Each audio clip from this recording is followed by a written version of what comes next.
Let's get started. In the last class, we have started with ARM architecture, and in this diagram, we have seen the data flow model. Data flow model means how the program executes starting from it enters the CPU till the execution of the program completes. Execution of the instruction completes. And in that we have this control unit, register bank, address register, incrementer, MAC unit, barrel shifter, ALU, and these two are buffer registers. And also we have talked about register bank, the number of registers present in the register bank. There is a register bank. In the register bank we have these many registers R0 through R15 and one register called CPSR. Here it is current program status register, and the last three registers R13, R14 and R15, they have a special purpose. R13 serves as stack pointer, R14 serves as link register, whereas R15 is program counter. Stack pointer, link register and program counter. Here we have described the use of these registers. R13 stack pointer that holds the address of the top of the stack, whereas R14 is link register that saves the content of program counter upon control transfer. Whenever you transfer the control from its normal execution, like calling a function, then we store the address of the current line or next line in the link register. Next one is R15, which is program counter. We all know what program counter does. Program counter points to the next instruction to be executed. Means this register R15 register holds the address of the next instruction that is to be fetched and executed. So let's continue with the other parts of the, let's continue with current program status register. You may notice it is one of the register in the register bank, the last register. It is a special register which is current program status register, and in the name itself tells us, it gives us the status information of the program that is being executed in the processor. Means if you want to know the information related to the program that is executing in the processor, that information is stored in which register? This register, CPSR register. This CPSR register is a 32-bit register. Of course, all the registers are 32-bit wide, and so is CPSR register. It has this many bits, 32 bits, 0 through 31, and not all these bits are used. And it is divided into these four fields: control field, the last one is flag field, and in between there are two fields which are reserved for future use. Each field is having 8 bits. Let's see. The first field is called control field. It contains how many bits? 8 bits, 0 to 7, and these are the labels given to each of these bits. Next, and at the end we have these bits, flag bits. There are only 4 flag bits which are used: 28th one, 29, 30, and the last one, which is 31. And 31 to 28, they are labeled like N, Z, C, V. Here N is negative or less than, bit or flag. This is negative flag, and this one is Z, 0 flag, and this one is carry flag, and this one is overflow flag. Means when you execute a instruction in the ALU, like addition instruction or subtraction instruction, like this, and if the answer is negative answer, if the ALU result is negative, you are doing some addition or subtraction, the resultant answer is negative, that information is shown by writing 1 in this flag. Means if you see a 1 bit here, a 1 in this nth place, in this place, then the ALU result is negative. If it is 0, ALU result is not negative. That's how we get the information of the program which is being executed in the processor. The current that information is available to us in these flag bits. Flag bits are reflecting the result of the ALU. And many times we use these flag bits to execute the program because most of the instructions in ARM are conditionally executed. If you want, you can make them conditionally executed instructions. So if it is a conditionally executed instruction, we need to know the flags. Flags means state of the ALU. Is the output of the ALU 0? Is the output of the ALU overflowed, or is it having any carry? Based on this, we execute the remaining part of the program or not. Based on this states, we execute the remaining part of the program or we don't execute it. The decision is taken based upon N, Z, C, V, these bits. Now we have seen N. N means negative flag bit. When this will be 1, if the ALU output is negative, then this bit will be 1, otherwise it will be 0. If ALU answer is ALU, means you are adding or subtracting two numbers, and those two numbers produces an answer 0, then this bit will be 1, otherwise 0. If you get carry in case of addition, then it is notified here with 1. If there is no carry, then it will be 0.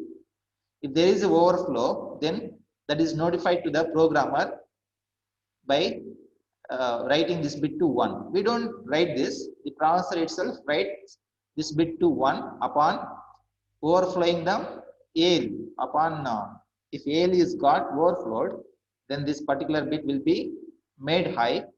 Otherwise, it will be 0.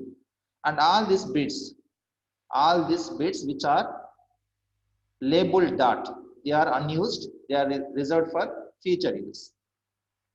And coming to the LSB bits, M0 through M4, M0, M1, M2, M3, M4, these 5 bits, they tell us about the mode of the processor. Later we'll talk about the mode. There are 7 modes. That mode, now if you want to know currently the processor is in which mode, that information is available in these bits. We will talk about this mode bits later. And this 5th bit is the T bit. T bit means it is a state bit. ARM has 3 states. It has 3 states. One is ARM state, the second one is thumb state, and the third one is Jaggery state. This Jaggery state is optional. Not all ARM processors will implement this Jaggery state, the third state. But in many processors, we will find these 2 states, ARM state and thumb state. If ARM is operating in thumb state, this particular bit will be 1. If it is not operating in thumb state, this bit will be 0. So this bit tells the status of the ARM. Is the processor in ARM state? Is the processor in thumb state or not? That information is found by looking at this bit, looking into this bit, looking at this bit. Next, 6th bit is F bit. F is FIQ disable bit. FIQ here means fast interrupt request. FIQ stands for F for fast, IQ means interrupt request. this FIQ bit, if you if there is one here, then fast interrupt request is disabled. If you write 0, if there is a 0 here, then fast interrupt request is enabled. Means these two bits, I bit and F bit, are used to handle the interrupt requests. Whereas I bit, the 7th bit is called IRQ bit, and if you have 1 here, that is disabled. If you have 0 here, that is enabled. Means IRQ means normal interrupt request. Interrupt request. Fast interrupt request means which is having high priority compared to the IRQ. The interrupt itself is having high priority compared to the normal program execution. Among the interrupts, FIQ is more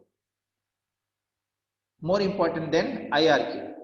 That means if two interrupts like IRQ interrupt and FIQ interrupt, they occur at the same time, then FIQ will be executed first and then IRQ.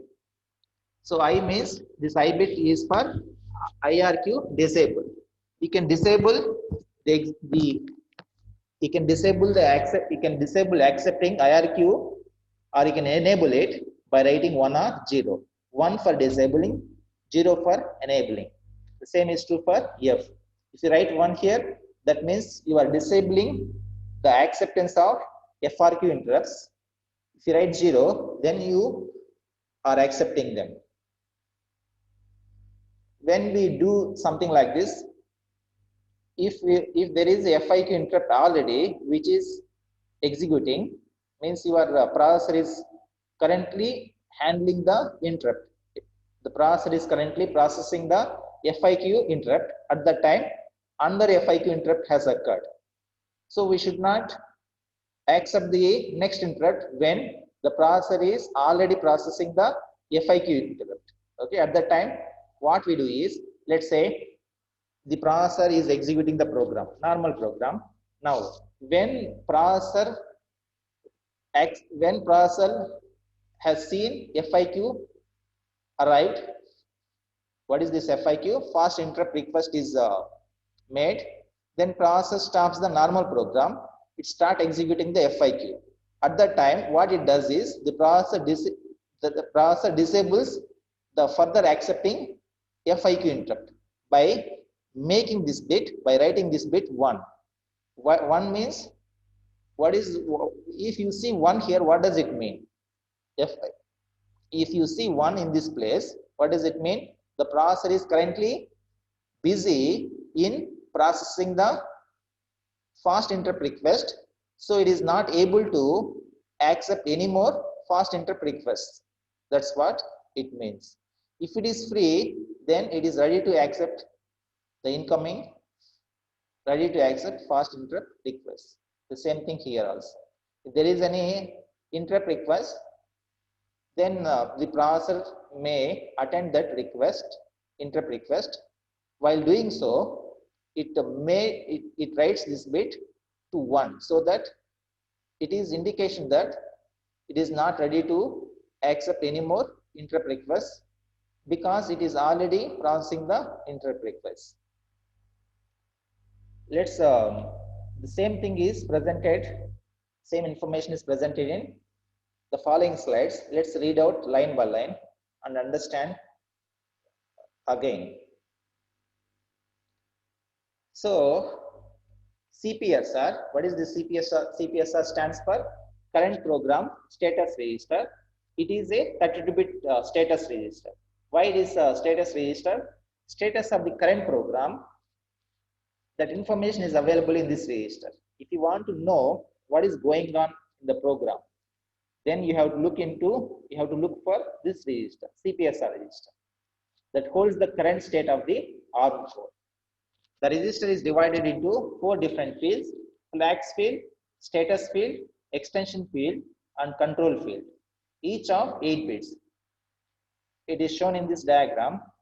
It is the same register seen in a different way. So it is 0 to 32-bit register and 0 to 4 bits. First 0 to 4 means first 5 bits are first 5 bits, they tell us about the processor mode. And this 5th bit is thumb state, T bit. 6th bit is F bit. 7th bit is I bit. Just now we talked about it. And 28, 29, 30, 31. These 4 bits are N, Z, C, V. Just now we described their functionality. Means depending on the result of the ALU, one of these bits will be updated to either 1 or 0 based on the ALU output. Next, the remaining bits, they are not shown in this diagram, and they are not used in the processor. They are reserved for future use. All because we need only this many bits, 4 here and 8 here. Totally we need how many? 12 bits. We cannot make a register which is 12-bit register because our architecture is a 32-bit architecture. Whether you need only 12 bits or not, you have to make the register as 32-bit wide. Use that many bits which are needed to you. Leave the other bits for future use. Like that, you will find the same thing in many registers. If you don't want that many, all the 32 bits, you use the bits, number of bits that you want, and you leave the other bits for future use. And see, these are the fields. We divide these 32 bits into 4 fields. Control field. What are the control field? 0 to 7 bits. First 8 bits are control field. Next 8 bits are extension field, which are unused. Next 8 bits are status bits, which are also unused. The last 8 bits are flags. Among 8 bits, we are using only 5 bits. The MSB 4 bits, not 5 bits, MSB 4 bits. The LSB 4 bits in the last 8 bits are unused. They are reserved for future use.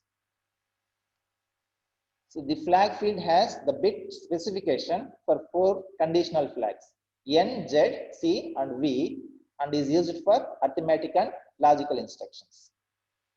Next, what N indicates? Negation flag. If it is 1, indicates negative result of the ALU. If you see 1 in the N bit place, what does it mean? The ALU answer is negative. That's what it means.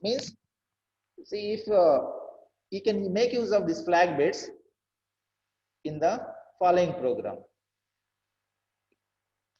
Z, 0 flag, indicates 0 result from ALU. If ALU answer is 0, then you will see 1 in the Z bit place, not otherwise. C equal to carry flag. If you get a carry in the ALU operation, then that bit will be 1. If you get overflow, if the ALU is overflowed, then you will have 1 in the V bit, which is overflow bit. Next, most of the ARM instructions are conditionally executed. When we talk about instruction set, there we will see why and how all the instructions are conditionally executed. Because based on the status of these condition flags, condition codes are used along with instruction mnemonics to control whether or not the instruction will be executed or not. So whether the instruction is executed or not, that depends on these flag bits. So we execute that line or particular line or group of lines based on if the ALU answer is 0. ALU answer is 0. Why ALU answer is 0? Suppose if x equal to y. If x equal to y means we subtract y from x. How do you say x is equal to y? If x contents are same as y contents, how do you find it out in the processor? You subtract y from x. If the answer is 0, then x is equal to y. Like that, we make use of 0 flag for comparing two numbers for equality. And if you want, you can execute certain statements based on this condition. If x equal to y, like that. So for that purpose, we use this flag bits, either 0 flag or overflow flag or negative flag, like that. Next, status and extension fields are reserved for future use. In the control field, the least significant 5 bits are used to save the modes of operation of ARM core. That we have seen. The first 5 bits are used to store the mode of the operation of the processor. We will talk about modes shortly. Processor mode can be changed by directly modifying these control bits. The most significant 3 bits I, F and T have the following significance. Now what is this I bit? I for IRQ disabled. If I equal to 1, if I equal to 1 is there, or if I equal to 1, if it is written 1 in the I bit place, then what it indicates? It indicates IRQ, means interrupt request is disabled. Means processor is already executing the interrupt.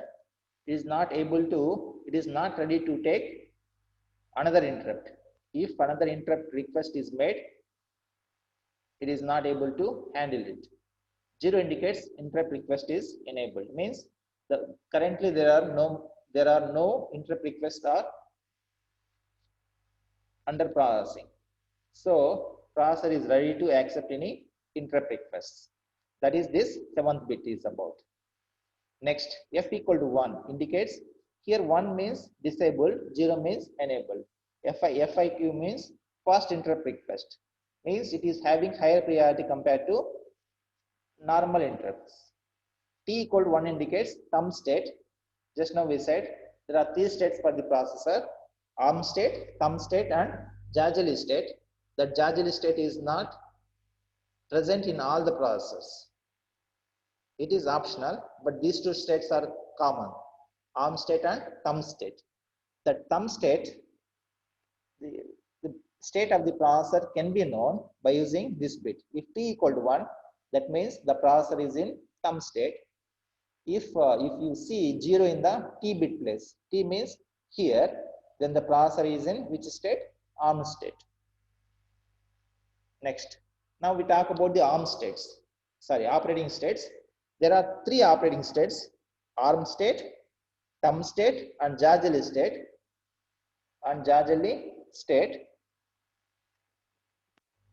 Now the Jaggery state depends on the implementation. Whether if the processor is implementing Jaggery state, then Jaggery state is available or Jaggery state is present in the processor, not otherwise.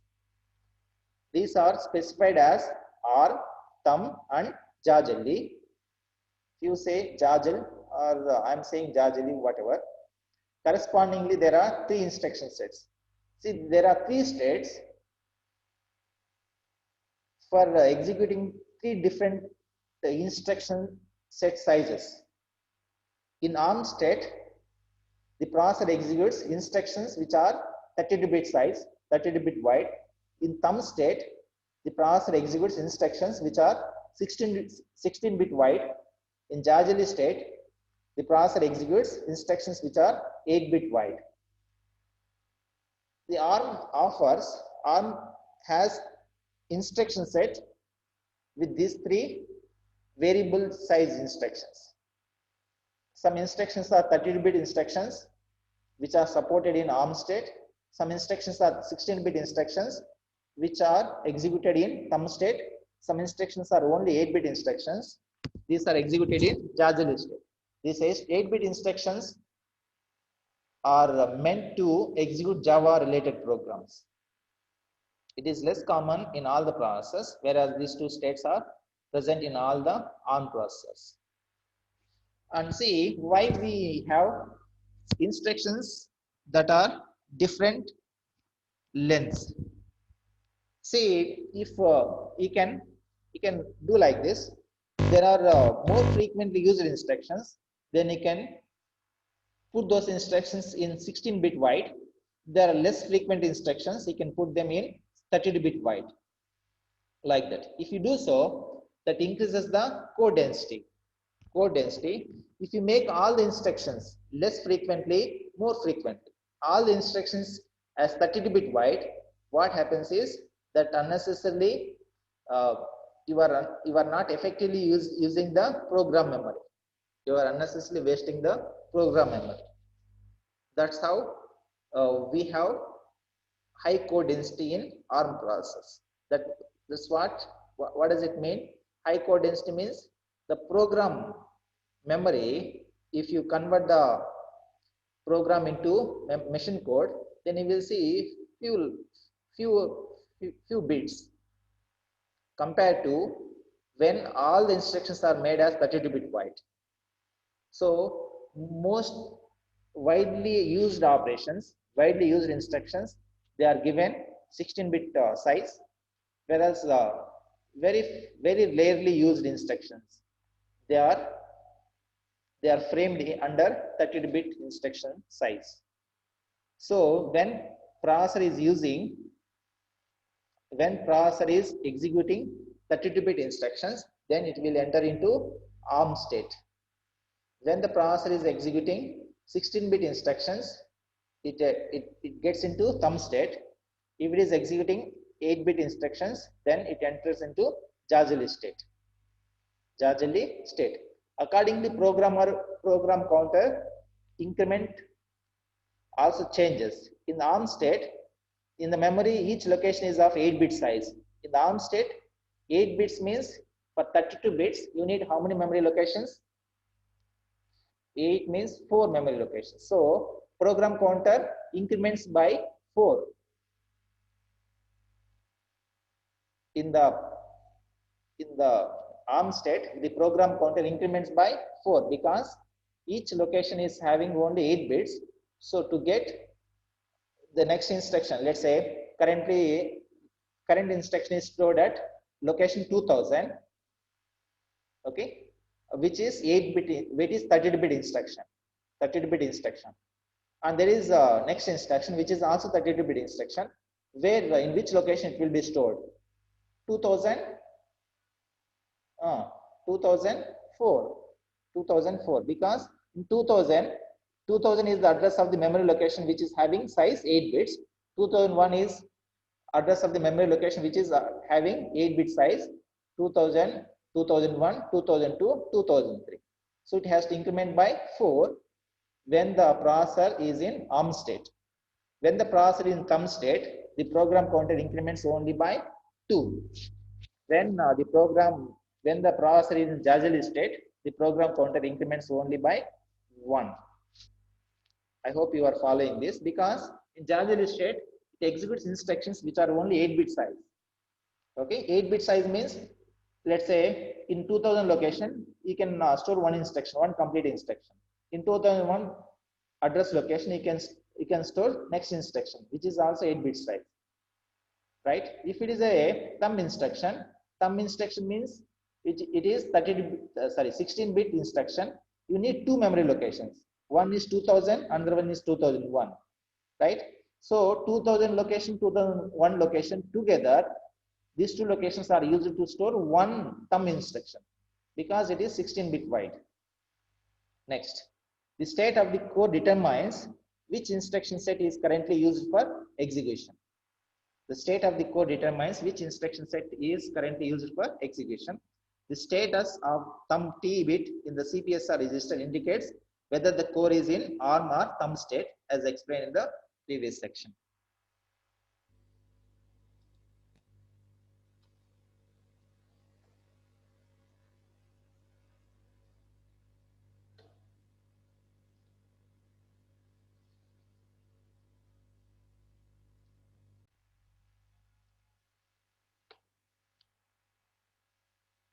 Let's continue. Similarly, bit 24 of CPSR register, it is not shown in the diagram, but 24th bit of the CPSR register reflects the state of Jazuli state if it is there in the implementation. It is optional if the processor supports this state, which is Jazuli state, then you will see the 24th bit of the CPSR register. If you find 24th bit of the CPSR register is reserved, which is unused, then you will say there is no Jazuli implementation in that processor. In ARM state, the core executes all 32-bit instructions. When core enters to thumb state, it executes all 16-bit thumb instructions. Because the instruction set is three types: 32-bit instructions we also have 16-bit instruction set and also 8-bit instruction set. When you are executing instruction which is 32-bit instruction, then the ARM processor goes into ARM state. If you are executing 16-bit instruction, then it goes into thumb state to execute the 16-bit instruction. If you are executing 8-bit instruction, then it goes into Jaggery state. In Jaggery state, instruction length is 8-bit only. Since in thumbs and Jaggery state, the instruction lengths are reduced to half or 1/4 of ARM instruction length, high code density is achieved by using those two states. So, frequently called functions, the instructions which are used very frequently, more times, are written in thumb state to reduce the program length. Next, operating modes. Operating modes, so far we have seen operating states. Don't confuse operating modes with operating states. Operating modes are based on what type of instruction that is executing in the processor. Processor supports three types of instructions: 32-bit instructions, 16-bit instructions, and 8-bit instructions. Based on what instruction that is currently executing in the processor, the mode of the processor differs. It has ARM state of the processor changes. In the ARM state, the instructions that are executed are 32-bit instructions. In the thumb state, it executes only 16-bit instructions. In the Jaggery state, it executes 8-bit instructions. You can write program that is full of 32-bit instructions, or that is completely 8-bit instructions, or that is completely 16-bit instructions, or mixed of this. You can write first few lines in as 32-bit instructions, next few lines in 16-bit instructions, and so on. Next,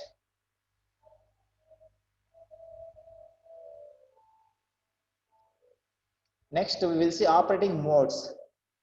Don't confuse these operating modes with the operating states. These are completely different things. When normal program is being executed, normal program is the program which is written by the user or programmer. When that is executed, then it does something. If some other task which is other than the program written by the user, if that comes, then it changes its mode to handle other things. Whenever the normal program written by the user, when that is to be executed, it goes into one mode. When some other thing is to be executed, some other task is to be accomplished, then it goes into other mode. Now we'll talk about modes. ARM has 7 operating modes. How many operating modes are there in ARM?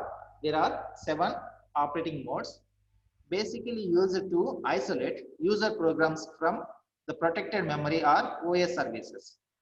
If there is a memory protection service or the operating system service, then the ARM core goes into different modes. There are different modes. We'll talk about those modes here. The operating modes that are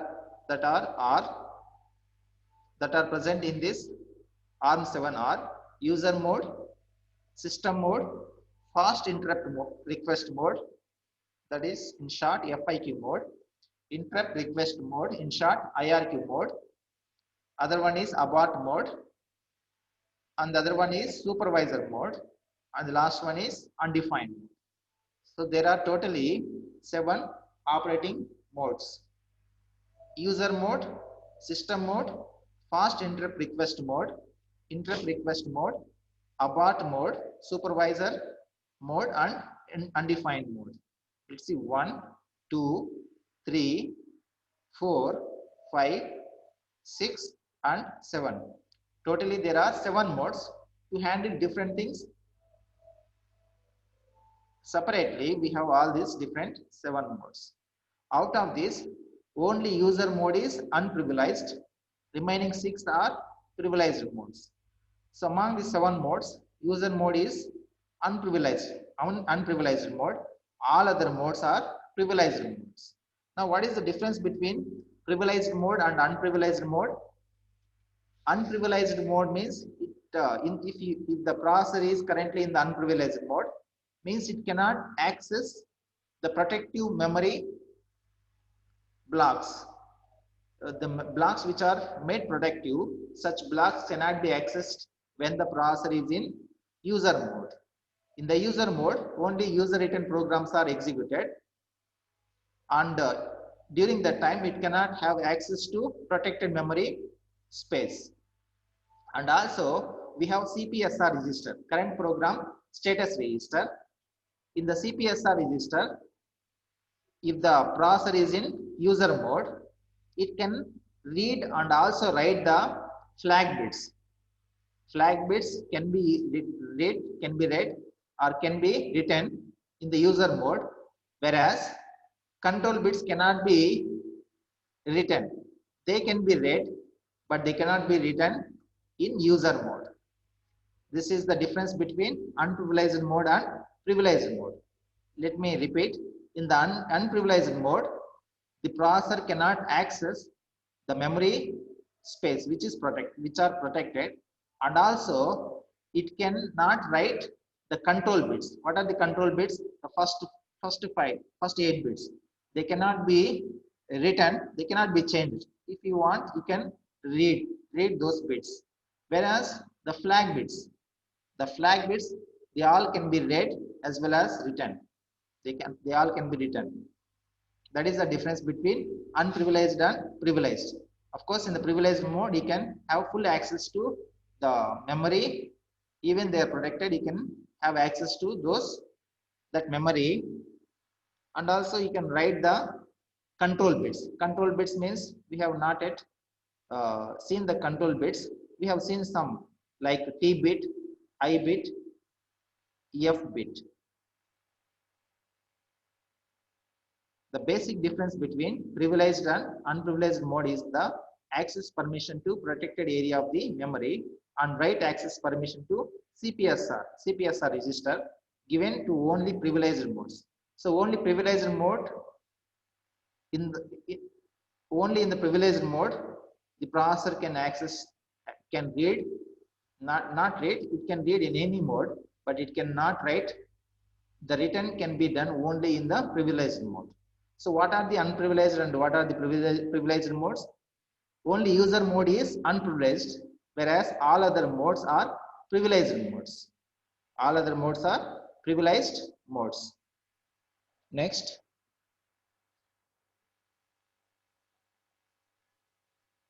Right? All application programs run in user mode. Whatever the programs written by the programmer, they all run in the user mode. So all the application programs run in the user mode. For example, you are written a program for convolution. That convolution program will be executed in what mode? User mode. All operating system kernel functions, all operating related tasks will be executed in which mode? Supervisor mode. System mode or supervisor mode. So in system or supervisor mode, all the operating system related tasks will be executed.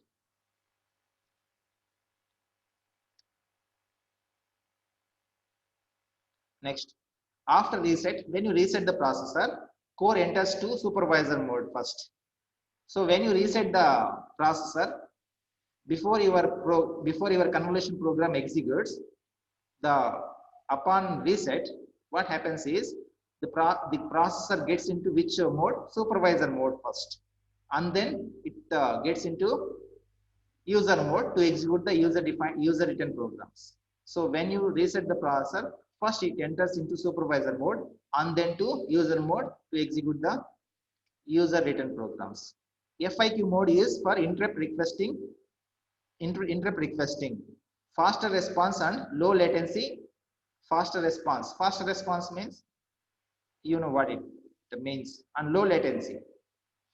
And IRQ mode correspond to the low priority interrupts. So we have classified interrupts into low priority and high priority. High priority means it has which has low latency, means there is no much delay between the response and the interrupt request is made. Between the interrupt request is made and the output, there is no much delay. That is what is low latency. So these interrupts are classified into fast interrupt request and normal interrupt request. Okay, IRQ mode corresponds to low priority, whereas FIQ corresponds to high priority interrupts. So if FIQ, high priority interrupt, is to be executed, then it gets into which mode? Processor goes into FIQ mode. Processor goes into FIQ mode, whereas if it has to execute normal interrupt request, then it goes into IRQ mode. We are talking about these modes, right? User means user defined programs. User written programs are executed in user mode. System related tasks, operating system related tasks are executed in system mode. FIQ mode. In the FIQ mode, FIQ interrupts are executed. In the IRQ mode, IRQ interrupts are executed. Otherwise, normal program is executed. Let's say convolution program is executed. In between, some FIQ interrupt is issued. Okay, FIQ means fast interrupt request is made. At the time, it stops executing that. It completes executing that current line. It goes into which mode? So far, the processor is in which mode? User mode. To handle the request, it goes into which mode? FIQ mode, like that. After executing that interrupt, it goes back to user mode to execute the normal program. Like that, depending on what it is executing, what type of thing it is executing. Is it operating system related thing or program written by the user or interrupt request? Depending on that, it changes its mode from user to FIQ or from user to IRQ or from user to system or back from FIQ to user mode and so on. And we have other modes like abort, supervisor. Let's see what thing is done in those modes. Next, all application programs run in user mode. Processor enters into abort mode to handle memory access violation. If you try to access memory which is not permitted, then you will get this type of, then processor gets into which mode? This abort mode. Next one is in the execution flow, when processor encounters instruction that is not supported by the instruction set. Say if you have written some instruction which is not supported in the instruction set, not supported by the instruction set, then the processor goes into which mode? It enters into undefined mode. It enters into undefined mode. Next, all exceptions are handled in privileged modes. Privileged modes have complete read and write access to both flags and control fields, but unprivileged user mode has only read access to the control field, while both read and write access to the flag fields that we have seen earlier.